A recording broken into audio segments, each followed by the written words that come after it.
Ito na yung aking butter garlic seafood. Yun o. Shrimp, hipon, squid, pusit, crab, alimango, salaginto, salagubang, mais na may lemon. Diba? Nagimas.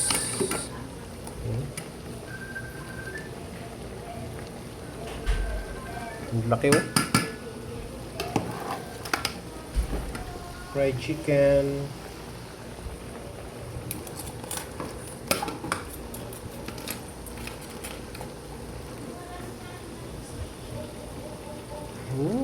Kumakatas-katas yung mga laman-laman ng ano, crab oh. Laman ng crab oh.